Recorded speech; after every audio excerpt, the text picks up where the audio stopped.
This book is called Corduroy. It was written by and illustrated by Don Freeman. There are many famous bears in children's literature. Winnie the Pooh and Paddington both come from England, but this bear, Corduroy, comes from North America. Corduroy was created as a literary character by Don Freeman, who grew up in California. He was a jazz trumpeter, moved to New York City, and eventually made his way into the art world and dedicated his life to creating books for young readers. Corduroy is a bear who once lived in the toy department of a big store. Day after day he waited, with all the other animals and dolls, for somebody to come along and take him home. The store was always filled with shoppers buying all sorts of things, but no one ever seemed to want a small bear in green overalls. Then one morning, a little girl stopped and looked straight into Corduroy's bright eyes. "Oh, Mommy," she said, "look, there's the very bear I've always wanted." "Not today, dear," her mother sighed. "I've spent too much already. Besides, he doesn't look new. He's lost the button to one of his shoulder straps." Corduroy watched them sadly as they walked away. "I didn't know I'd lost a button," he said to himself. "Tonight, I'll go and see if I can find it." Late that evening, when all the other shoppers had gone and the doors were shut and locked, Corduroy climbed carefully down from his shelf and began searching everywhere on the floor for his lost button. Suddenly, he felt the floor moving under him.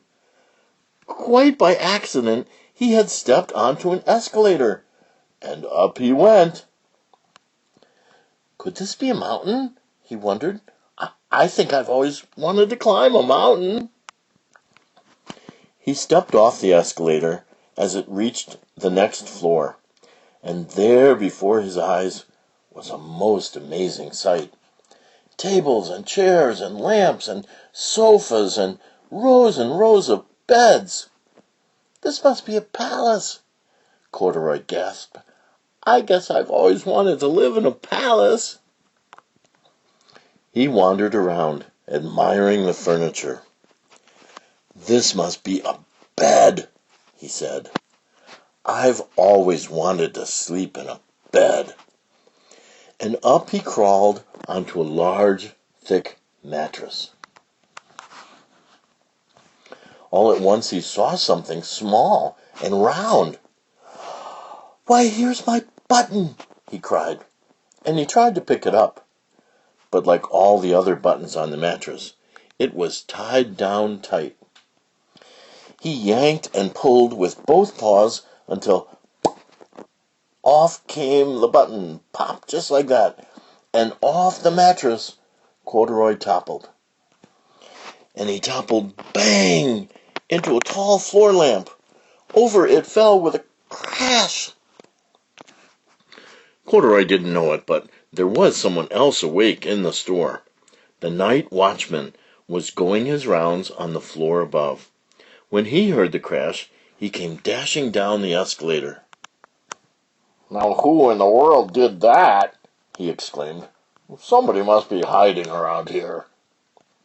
He flashed his light under and over sofas and beds until he came to the biggest bed of all. And there he saw 2 fuzzy brown ears sticking up from under the cover. "Hello," he said. "How did you get upstairs?" The watchman tucked Corduroy under his arm and carried him down the escalator and set him on the shelf in the toy department with the other animals and dolls. Corduroy was just waking up when the first customers came into the store in the morning.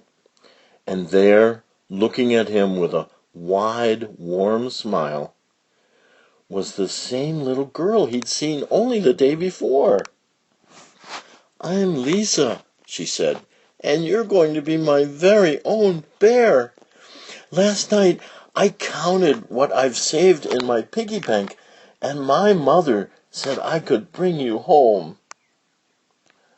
"Shall I put him in a box for you?" the saleslady asked. "Oh, no, thank you," Lisa answered, and she carried Corduroy home in her arms. She ran all the way up 4 flights of stairs into her family's apartment and straight to her own room. Corduroy blinked. There was a chair and a chest of drawers, and alongside a girl-sized bed stood a little bed just the right size for him. The room was small, nothing like that enormous palace in the department store. "This must be home," he said. "I know. I've always wanted a home." Lisa sat down with Corduroy on her lap and began to sew a button on his overalls. "I like you the way you are," she said, "but you'll be more comfortable with your shoulder strap fastened." "You must be a friend," said Corduroy. "I've always wanted a friend." "Me too," said Lisa, and gave him a big hug.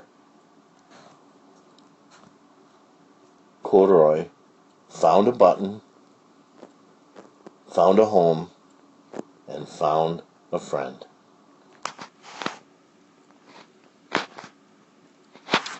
The end. If you have a grown-up to help you, you can spend about a minute learning how to sew on a button, and then after that, it's practice, practice, practice. But it's a good thing to know how to do. And this has been the very famous, the very beloved book for young learners, Corduroy. Story by Don Freeman and illustrations by Don Freeman.